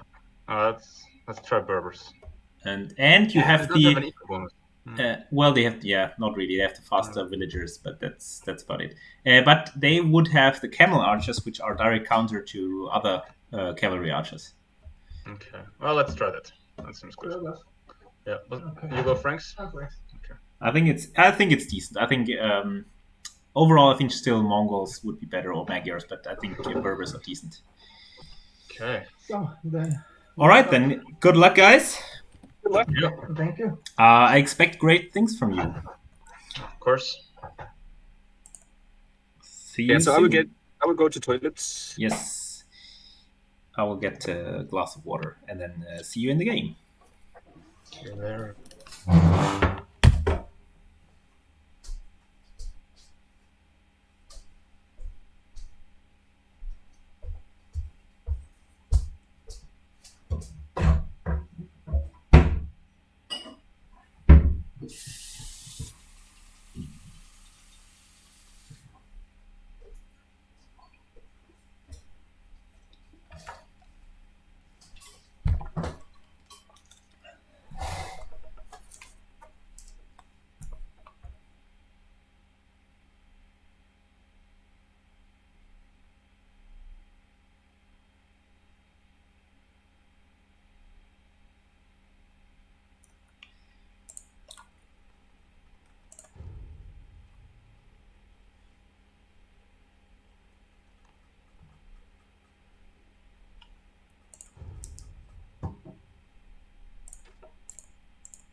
All right, and we're already in the third game of the second round of Akkals Nomad Cup. And I hope that Gummibear is joining me soon. I First, am in. are you in the game? Okay. Not yet, but It has already started, so I'm fast forwarding to be at live speed. And then we can talk about a little bit about, because I didn't find it because they again named it differently. How did they name it? Wololo versus No, Akkals Nomad. So you need to search for one of the player names or just Akkals Nomad. So just search Nomad. So okay, yeah. So that's why I couldn't join the other game, because it was still like Wololo versus douched, but it was an arrow. Yeah, because it was the last game basically. Okay. So we're in the final game, and what's interesting right away is the civilization choices. So I think it looks like a counter pick. So Skro going for the Vietnamese, which is basically a counter pick to archers, and then Valon is going for the Indians, which is kind of a counter pick to a knight civilization. So I think overall it's very good for our players, because they were not planning on going for archers anyways. True, but the Indian choice is not too bad there. I mean, they had strong camels, and Freddy loves his knights as well as Food Priest does. So we will see if our players can adapt there. Indeed. But also, Food Priest also getting cheaper knights and also getting camels. So I think overall it's okay. And also Indians, I think nowadays they're a little bit lackluster. I feel like, because their camels always feel weaker than knights because they're not as good as raiding. And yeah, so let's see. And Vietnamese is kind of a weird pick. I mean, they know where their opponents are, so that's quite a big bonus. But other than that, I don't know why they were going for the Vietnamese. The red and archers are quite strong against archers and any other unit as well. But yeah, you're right. Vietnamese or at least they see the opponent's town center. Yes, and their economy upgrades don't cost wood. So that's the eco bonus they have, but it's not too strong. And for the Rattan archers, you need the castle, so also not ideal there. But their archers have more hit points. So actually they're also a decent archer civilization. But I think they're just one step behind Britons or Ethiopians overall. Yeah, so we see all of the players being in the north of the map, which is quite nice for our players if they expand to the south, which is quite easily doable, I would say. Indeed. But both of the opponents are quite close to each other, which might also be, from the tactical standpoint, like an advantage there. Yes. I think, honestly, the best strategy would have probably been even the douche. Just go double Persians and douche the opponent. Because they would never expect this. But yeah. They would. Yeah, exactly. They would never expect a douche by get douched with double Persians. I mean, okay, they would expect it by this point, but they would be helpless, I guess. But yeah, it's risky, so probably it's better to not go for that. But would have been entertaining, for sure. Exactly. So Freddy now luring in his first boar. But regarding food in general on this map, you really have to expand your eco, otherwise you will not find anything. Yes, there is some hunt out there, there's some boars out there, but you really need to look for this. And the thing we talked about before the game is that there are resources all along the border of the map. So not only stone and gold piles, but also like pigs and boars. So it's definitely worth it to look along the edges of the map. Exactly. So, yeah, I think every player should also think about walling in general. And also on the edges, it's always easier to wall off your base, right? Food Priest is super open. This is almost impossible to wall properly. Freddy, the wall is doable, but still would not be too pretty. Yeah, it would be ugly. And Skro is already doing kind of a wall off there. With this villager glitched inside of the gate. I don't know if you see this as well. Yeah, I see this as well. Okay, now he's free. But he has some kind of like very nice natural walling wood line and a stone, so for him it's much easier to wall, I guess, and then to the gold. Exactly. But I think we will see by the opponent's team kind of a teamwork, it seems. At least Red is walling off the edge of the map, which is quite nicely doable. Yes, that's true. Yeah, team wall could make sense, but it's still like the Great Wall of China there in the middle of the map. Yeah. So let's see. Well, I just saw that Vasal is coming online. Maybe we should inform him that it's on my stream this time and not on Jesse's stream. Yeah.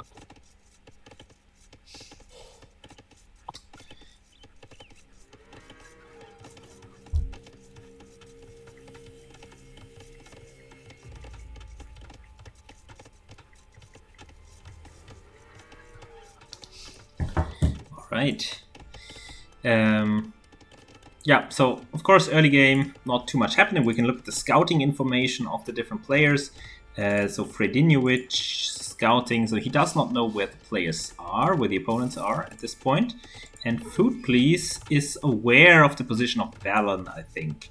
But they don't know where Skro is, but I think Food Please has a quite good coverage of the map, so he can probably assume that he's also in the northern corner. And now Skro is doing a questionable thing. He's migrating with 6 villages. Ooh, that's nowhere. I think he is searching for Hunt. Or he wants to go for some kind of tower rush, maybe? But he has 270 stone. He has 270 stone. Oh, he's not even up to feudal, and he's already collecting stone. So it looks like he wants to go for tower rush, but doesn't know how to do it. He needs food, I guess, I suppose. But being on stone at this point of the game is too early. Yeah, also with 4 villagers, I mean, he only has 4 farmers. It's a disaster for Skro. Yeah.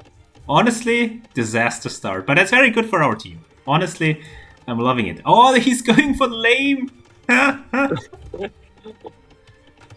I mean, it's not bad if he really wants to make the tower rush. Maybe he is supposing that Freddy doesn't have the stone. I mean, he knows where the TC is, but not where the resources are. But Freddy has a very decent stone tile in front of his base. Yeah. And also, like, if Food Please is soon in the feudal age, if he is actually making a few scouts, he can just easily pick off the villagers of Skro there. They're just so exposed out in the open. Exactly. But doesn't seem like Food Please wants to go for some scouts, or he's just late with his barracks here. Yeah, he's doing a questionable lame. Like, he's building an outpost and walling it in. Like, he might confuse it with a watchtower, kind of. I mean, it would actually be good to drop a tower there, I think, because there's the wood line of red. Yeah. But doesn't seem like he's doing that. Instead, he is going for the stable, but he's already a little bit late. I would say, because there's already a spearman out by Valen. And now Skro with his rogue villagers, they're taking the Ibex from Fredinovic. It's a weird game. But at least he's up to feudal quite soon. And then the first towers will come out. Yeah, Freddy is not yet on stone, but he could do it within seconds if he wants. Skro has 540 stone, so he can drop a couple of towers right away. Exactly. Food Please with his trademark economy. 10 idols on the TC, now finally moving them. But at least he's the first out with scouts there. The opponent has already a spearman, but I mean, with some micro behind it. I think, yeah. Huge. And I think the spearmen are just there for defensive purposes, so you can just ignore them and just instead hit purple. We see more laming by this laming troop of Skro. Look at this. I mean, did they change names, kind of? Maybe Skro is Food Please. Oh, look at this. Okay, I think Freddy should cancel this watchtower. Oh, well, maybe it's still a good idea, just to protect his stone and gold a little bit. Exactly. It makes sense at this point to at least protect the stone there. Yeah.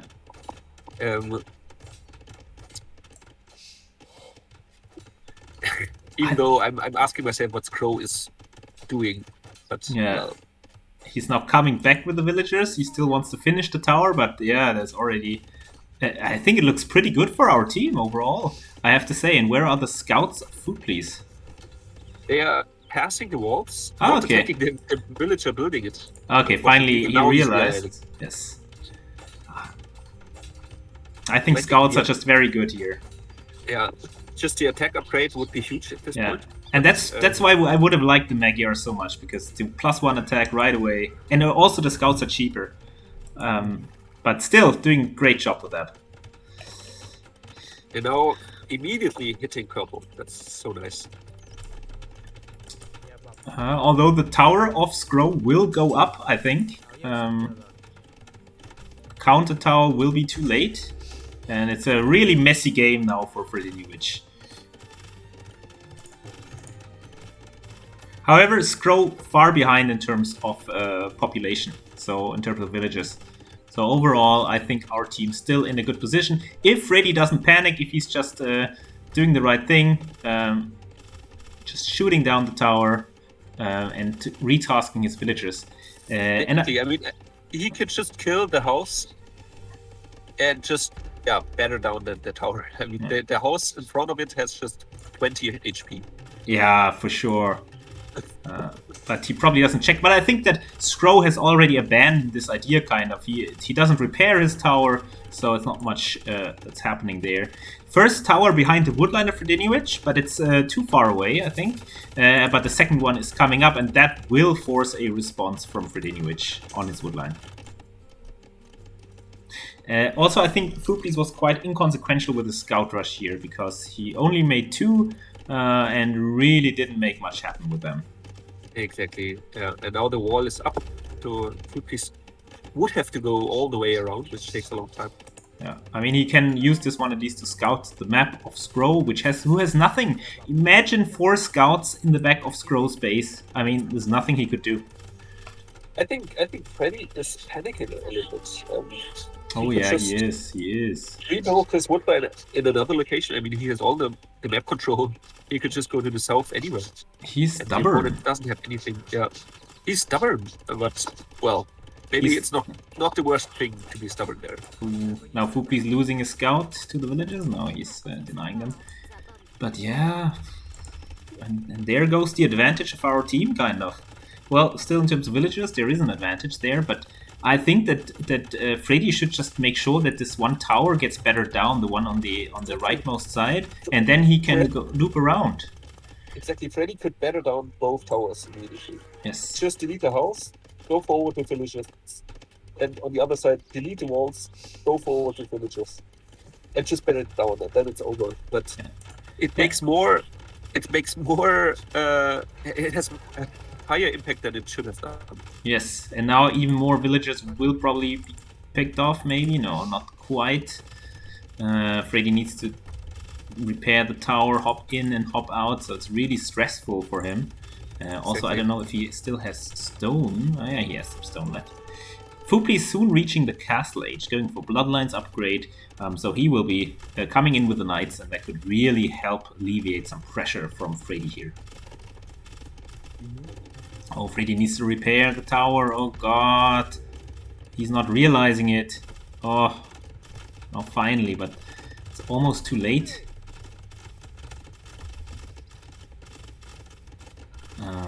Yeah, this is basically how not to react to a tower rush. Exactly, like going completely panic mode, and like, okay, not like repairing in the last second and everything.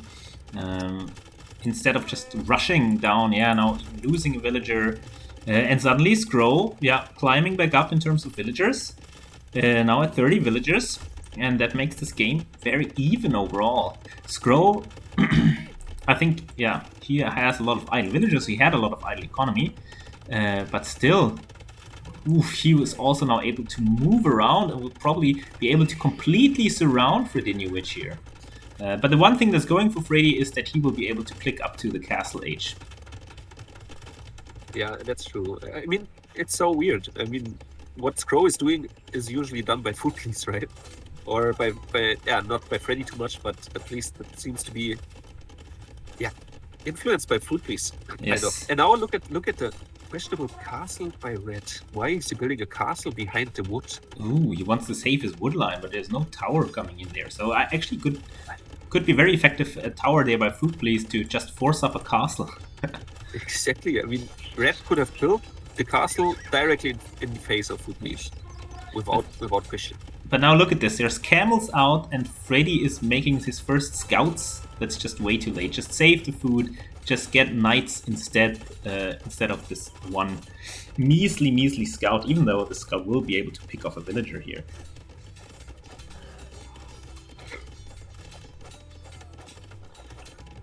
Freddy, oh no. Freddy is falling apart, kind of. Yeah, I think Getting screwed up by one single lady.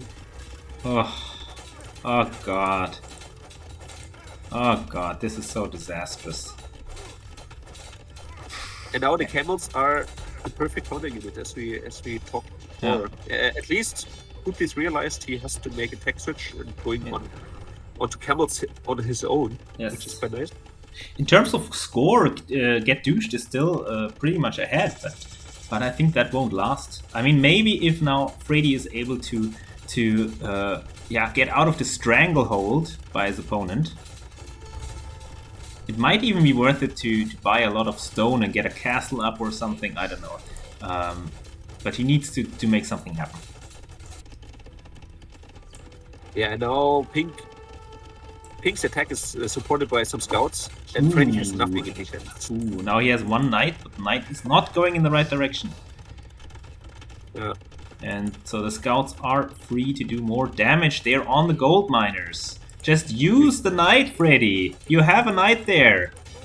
You don't need to lose the villagers. Where is your attention? Oh, losing And another the villager. Big fight in the middle. The big fight in the middle. Foodless is attacking, and he is having the edge as well. So if this attack is successful, One needs to be careful, not run into the town center. exactly, and maybe boom behind that. Maybe a second TC is crucial here at this point. But Freddy is dying. Freddy has nothing. I think the damage that Foodless can deal to his opponent is not as in the same way as the damage Scrow is dealing to Freddy with his tower rush. Exactly. Yeah. And he's building more and more and more towers. I think Freddy just needs to evacuate. He needs to go somewhere else. But he is doing that. He is building a secondary town center. So if he can stabilize, make maybe a third town center, and basically just go to a different area, then I think he will be able to get back into this game. But at the same time, Foodless needs to carry this one. He needs to put a lot of pressure on Valen. Because now the red camels are coming in on Freddy as well. Oh, a disaster. Foodless has to attack immediately. He has to take some pressure off Freddy. Yes. Just in this very moment, like he has to attack immediately. But the good thing is that like the camels are kind of a little bit wasteful here. I mean, the Indians get the extra pierce armor, but still, it's only 2 pierce armor overall, so it's not quite as strong against town center fire as knights are. Exactly. And yeah, we see an attack by Foodless, but he's trying to loop around. He's again a little bit inconsequential. It just palisades. I mean, yeah, but you see that the camels not so strong. They have so little attack. They only have 6 attack, and that's what makes them so weak, kind of. and now attacking TC. That's the wrong play, and not fighting underneath the TC. This is. I mean, he has a lot more, but yeah, still, he's losing so much HP. And now look at this ring around the Rosie, baiting off red. But I think overall, maybe Foodless can force this one, and then come in with the Rams. Although, now the Monk come in. Let's see if there's a lucky conversion. No. Very nice for Foodless that there was no lucky conversion. And now the Rams are coming in, but still he's losing so much HP on his units. Just get a little bit away with the units. Your Rams can't even attack here. I think our team still has the edge there. I mean, Freddy is booming on 2 TCs in the back, or will boom, and Foodpiece is having the edge over Red. Yes, and he's Destroying killing a a lot of villagers. lot of villagers there. So Red really down to 39 villagers. Scrow at 36. Foodpiece has 51 and Freddy has 30. So yeah, I think, but overall, I think it's still quite even. Still could go either way here. But once Freddy really comes back into this game, he needs to drop some farmlands, I think, on his new town centers, because so far he's only mining stone and gold. But he will have enough stone for a castle soon, and that castle, if he drops this in his old base, that castle will be able to shoot down all these towers from Scrow and basically free Freddy from the stranglehold. At the same time, big raid by Food Please on the economy of Valen. And yeah, overall looks very good for our team. But now the pikemen are coming in. Now the pikemen are in, and that's huge for the opponent's team. But they're not used the correct way. Look at this. Look at where they're headed. Instead of defending here, where the rams are attacking, they're just drawn away and not doing anything. The second town center of Valen falls, and there's a lot more dead villagers. And now it looks very, very good for our team. Team Get Douched, I think, will take this after all, but I think it will take a little bit longer until the other team will resign. Freddy wants to make a forward castle. Forward castle? This is kind of weird. Weird Very castle. questionable location, yeah. It does not defend him at home too much. It's basically within reach of the tower, so his villagers are getting picked on. And Food Please has to kind of defend him here. I think it will go up, but it could have been in a better position overall, I think. Please must not use his knights there against the pikemen. This is a waste. This is a waste. Ooh, that lets the other players just get back into the game. He should just retreat, wait for the castle to come up. I mean, the pikemen won't be able to deny it, and then build up the numbers. Think about scorpions, for instance. Ooh, losing more knights is Food Please.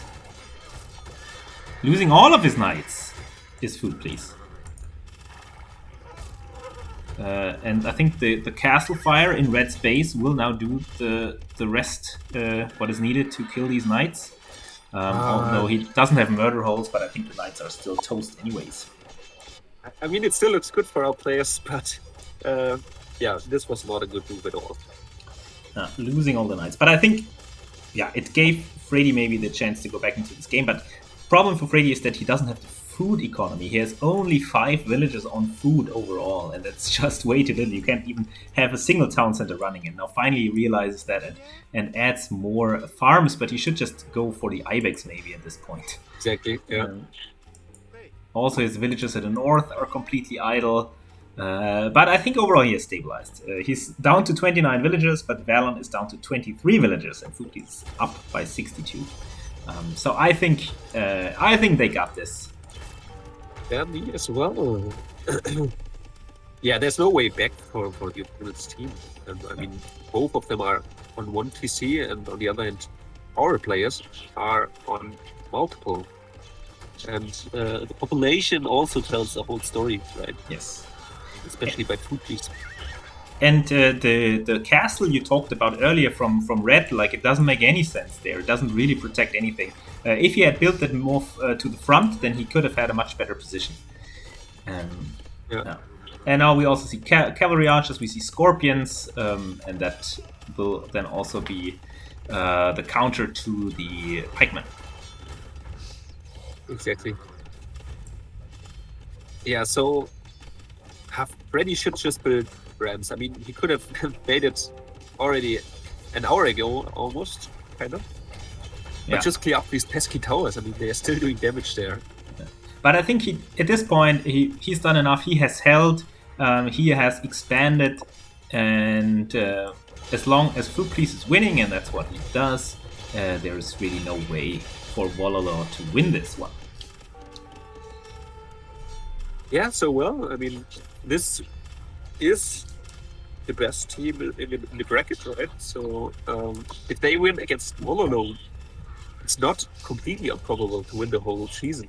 Yeah, for sure. I mean, if they were the highest ranked team there, However, there might be some dark horses there. Like I think our team get douched at rank 17 was kind of undervalued a little bit, and so there might be other teams that are also undervalued slightly. But I think they have a chance. Yeah. Yeah, I mean, also, you have the rank of normal maps, right? I mean, our team is just playing Nomads for the whole Age of Empire career, so... Yes. Ooh, another feeding more knights and pikemen, maybe. But yeah, I think Red doesn't have a town center anymore soon. Still has one at 350 HP. He will be able to save that one probably. Maybe one more attack by the ram.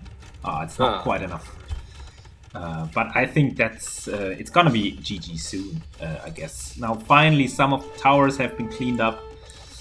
And yeah, it's gonna be just downhill for Team Wololo from here on out. Indeed. So, yeah, well, actually, especially by Food Please, a good game. Like, he made early pressure onto the opponent and also was competing against Red pretty well. Yes. Also switching into camels, which was a good decision there. Yeah. And pressuring early on with his siege workshop very forward. Yes. So yeah, good job by him, really carrying this game, but also Feliniewicz doing a good job holding out, even though he was under so much pressure. Skro wasn't really able to deal the finishing blow there. And so that gave Feliniewicz time to reboom, and I think in the long run, Freddy is also able to now outboom his opponent, having 51 to 50 villagers.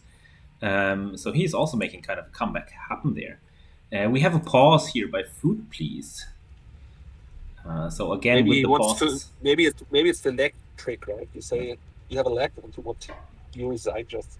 Yeah, just to see what's on the map. Such a stupid strategy. Okay. Paused, unpaused, paused, unpaused. Okay. Yeah, I think it's just a matter of minutes. However, there's a scary mass of pikemen out there. I think, our players should just maybe think about more counter units to that, more scorpions, I think. Or maybe going to imp at this point and just going, indeed. Long-hand swordsman into champions. Indeed. Instead, Food Please is kind of like going a little bit fancy with the cavalry archers, also getting now Thumbring for them. Yeah, it's good, but probably not the fastest way to close out this game. I think our players know that it must be over, right? I mean, if they scouted pretty well in the south, so they know the opponent did not escape to the south at least. So they know everything which is in front of them is their current population, so they don't have to be afraid at all. Yeah, well, but they seem a little bit afraid, and also Food Please just trickling in a couple of rams here and there against this mass of pikemen, and now elephant archers coming out. Elephant archers, not a good unit overall, but they have just so much HP, so they can tank a lot of damage, and that could actually be very good. And now the cavalry archers are running into the pikemen. Oh god, what a disaster there for Food Please. Oh, losing. And there are a lot of pikemen. Yes. That's what I said, so he probably needs to do some tech switching. I think scorpions, just pump out the scorpions or just go for skirmishes. I mean, it doesn't matter. But there's a castle by Skro which will be denied by the Knights of Food Please, so that's very good. So castle being denied, Skro down to 24 villages. Oh, now it's Velen who is down to 24 villages, Skro at 41. But yeah, no answer to the ridiculous combination of pikemen and elephant archers. Yeah, I mean, we see both of our players going for Cav again, as they always do. Yes. And and beside the Cav archers, there's no really thought about switching tech. Yes. Which they should at this point. I mean, they have such a commanding lead also in terms of economy that they will win in the end. But if this is a closer game, then I think tech switching is something you need to do. Exactly. and there's this scary ball of pikemen coming in, and yeah, Fuklis engages this, and I think he will just lose all his numbers. Look at this! Look at this! The knights are melting! What a brutal disaster! Not even killing the town center. And yeah, that's a way to let them get back into this game. Just yeah. And also losing a lot of cavalry archers underneath the castle there. I think overall, I mean, they still have it, of course. But I think just a couple of Castle Age rams is not good enough to take down a castle. Foodbeast should know this. Castle Age rams, you need 5 of them or something to even threaten a castle, because they're just very weak. Instead, you should just go for Imp at this point. Exactly. Yeah. And he's already at 137 population, 87 villages, so I think Imp is something that should, that's definitely in the cards there. Yeah, so Freddy is researching it now. So it might be that he is the player to close it out. Indeed. Again, the knights trying to get this town center down, but the pikemen are there. Yeah, I'm quite overwhelmed by the stubbornness of the opponents. I mean, they must know that it's over, right? Yeah, but like last time, if they think they have some kind of chance with the Mangadai last time, then they won't give up. But I think now Red will fall. Now finally, Fuklis has managed to accumulate a bigger mass of rams. He has the cav archers in the back and some knights there as well. There's no pikemen because the pikemen are demolishing the knights of Fuklis. So Fuklis has no knights in the north anymore, but doesn't matter. He will take down Red, and then once Red is dealt with, the game is over. Exactly.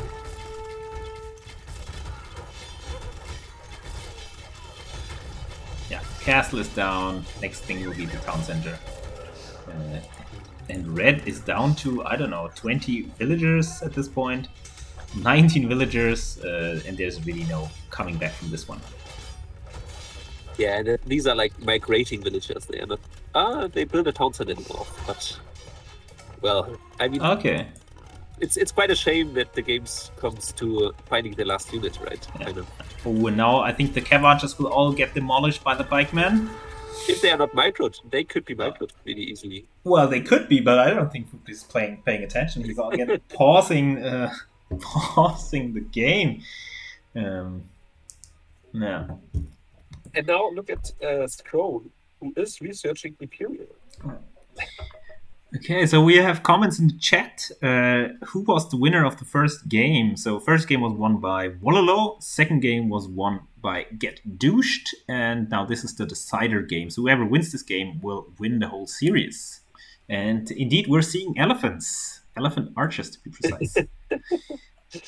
Yeah, as the crowd desires, we see elephant archers. Crowd always desires elephants for some reason. And I think now let's watch the cavalry archers get demolished once the game commences once again.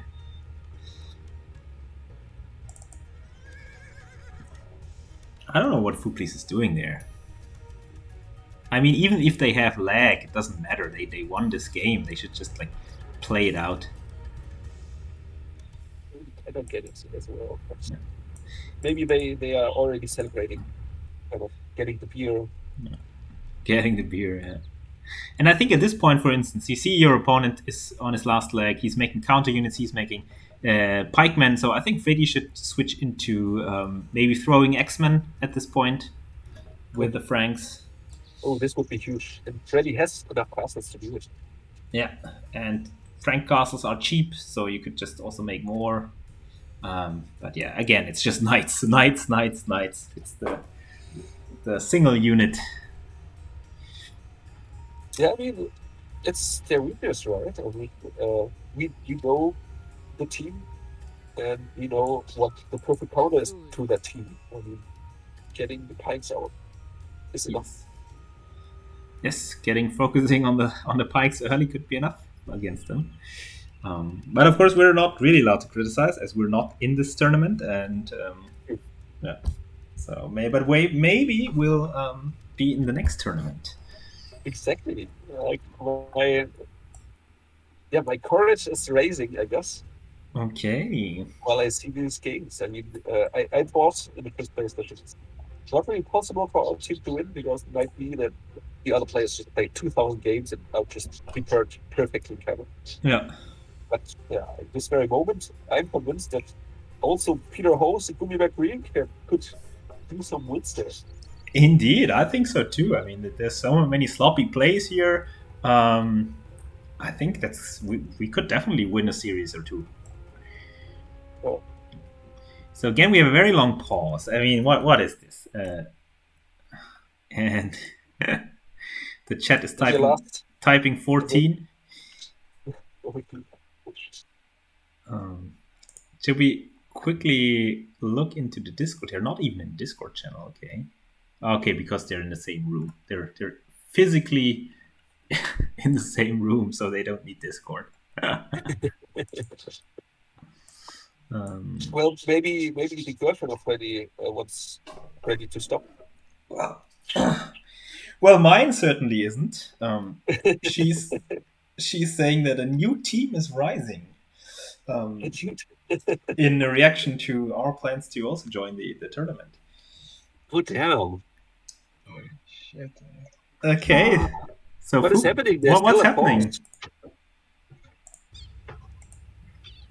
I think it's the pause bug again, where you can't watch the whole thing because it's paused, and you cannot unpause as a spectator. Can you try and fast forward?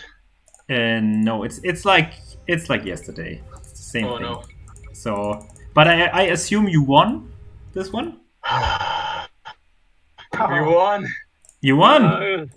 Okay, then I think let's just finish this up. So it looks like a crushing defeat of Wololo by our team Get Douched, even though we cannot continue the game because there's a bug in the replay, another bug in the replay feature, where if one player pauses, I think maybe if the player pauses a couple of times, then it's not possible to continue spectating the game. And as a spectator, you cannot unpause. Okay. But by this point, I think the game was already over, and so we can call it for our team Get Douched to move on to the round of 8 or round of 16. What is it?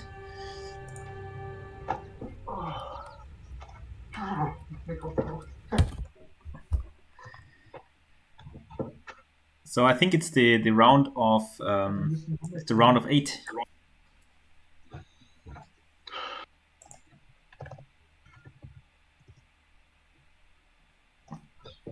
I hear frantic clicking from Food, please. Oh, trying to calm down.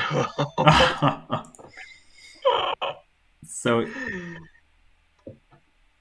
yeah, congratulations, guys. So also the chat also says congratulations. Yeah, the chat is just going crazy right now. If you can see it. I hope so. That was a crazy set. And thanks for the support, guys. That was amazing. I think we have to train Nomad. You're always losing the first game, winning the second one, and then on Land Nomad, you're barely squeezing a win out. Yeah. So, good game. Very nicely done. So I'm very, very proud of you guys. Very, very well executed. And yeah, even though I think we saw some tournament nerves from you guys, you were still able to come out on top on the first seed, which is Wololo. So from here on out, I think you should have a good shot at actually even winning the tournament. Yeah. That was just a crazy series. After that first game, I thought we had slim chances, to be honest.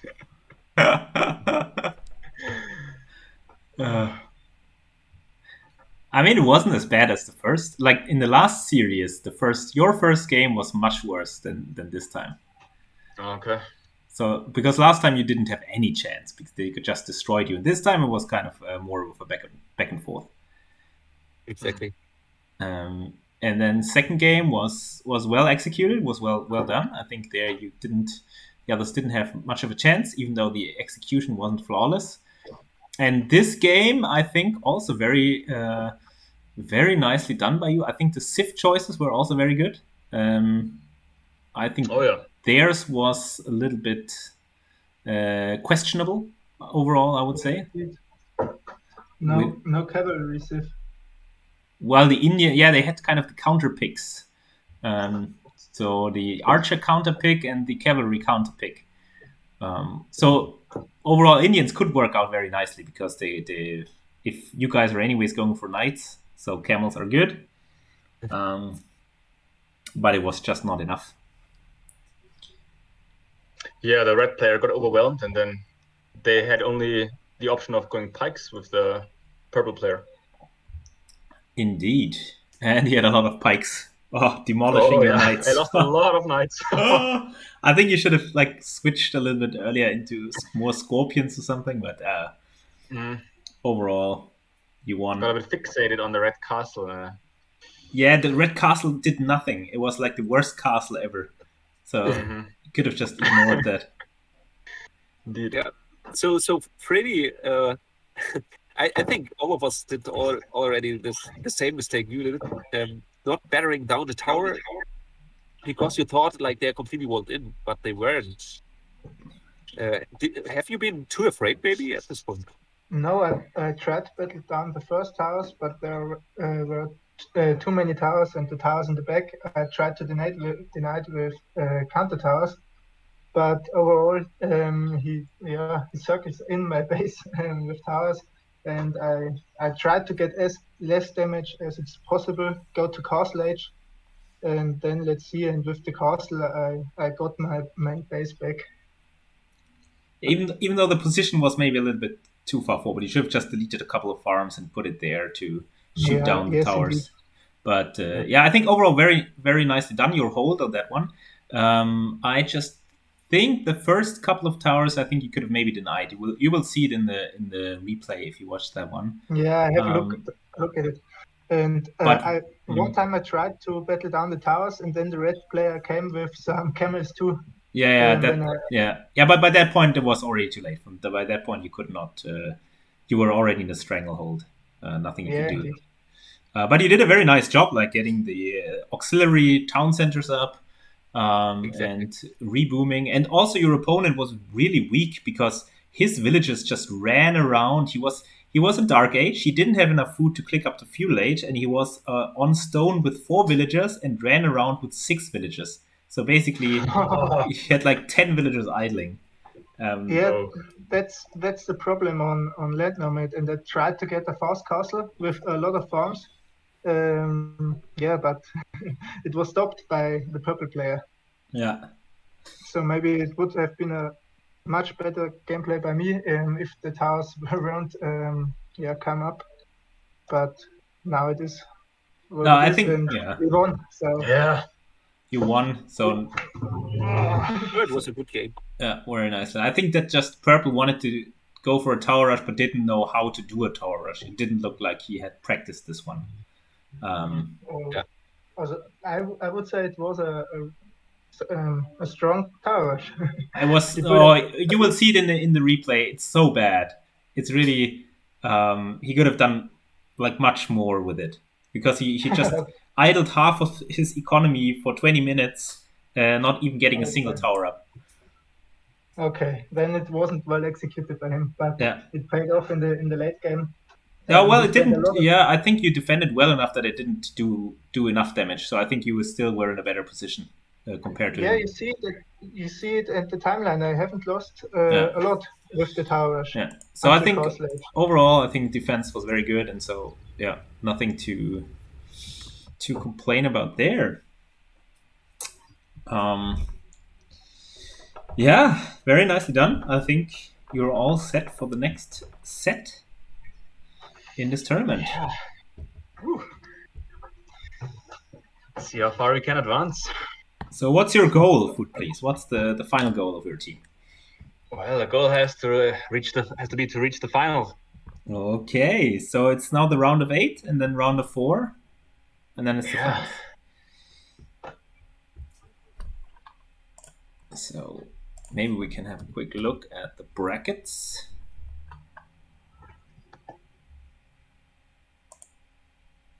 Okay, so it's is it an L or an I? Is it Akkals or Akkais? Akkal. Akkal, okay. Because it's weirdly written. Yeah, okay, let's have a quick look at the brackets. So yeah, so now that's basically the quarterfinals is next.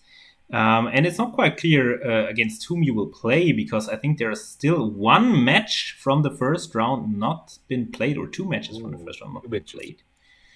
So they're kind of a little bit late, but it could be that you have to play against Maswi TV for the quarterfinals, and then you're already in the semifinals, I think, guys. And in the finals, you might run up into Resign 105. Resign 105. But look at first at the next game against Maswi TV. This will be a very hard setup for us. They're on place 3-2, so yeah. Let's look forward just to the next match. Concentrate and focus on that, and then let's see what happens. They are seed 8, so 8. Oh, okay. Yeah, they're seed 8, so I mean you've beaten seed 1, so. No, I don't want to put too much pressure onto you. I think you've already exceeded the expectations by a lot. All the viewers are hyped. Like, I think our expectation was for you to like win the first round, and then maybe lose in the second one. So you already exceeded that one. So very nicely done, putting on a great show for us. And yes, I think we're really benefiting that the opponents, they don't seem to be prepared for other maps than Nomad.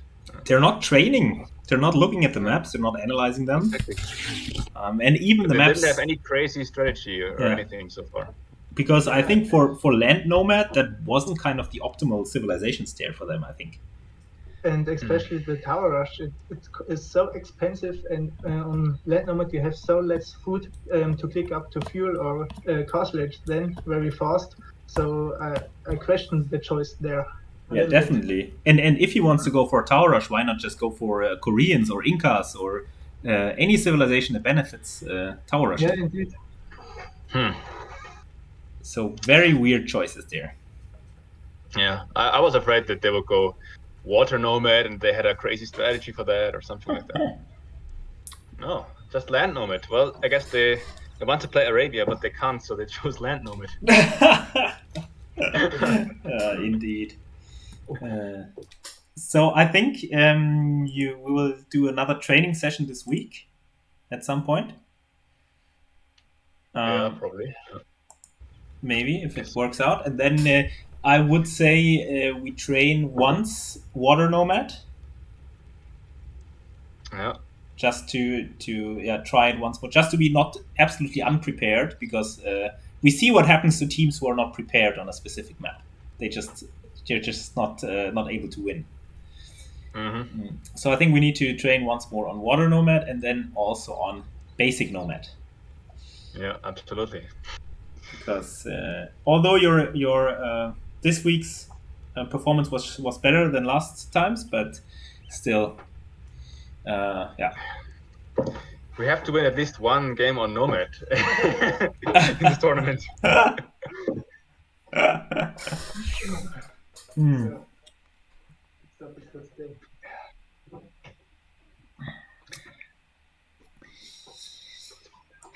All right, guys. Any final words? Any final things you want to tell our viewers? Because I think we'll stop the streaming for today. If you have missed some of it, you can watch it later on YouTube. Any final words from our players? Well, we're looking forward to the next round. We hope to see you there. Thanks for the support. And this week there might be a game of Herr Acker versus Der Vassal, so watch out for that. Ooh, okay. We're looking forward to that one. Final words from Gummi Bear? Yeah, thank you guys for this series. Pretty much looking forward to the next game, as I already was for that game. And yeah, this best of Rio showed your potential, and I suppose you have a decent chance to win the whole tournament. All right, and with this, we say bye-bye to our viewers. Thanks for tuning in, and we hope to see you soon. Bye-bye.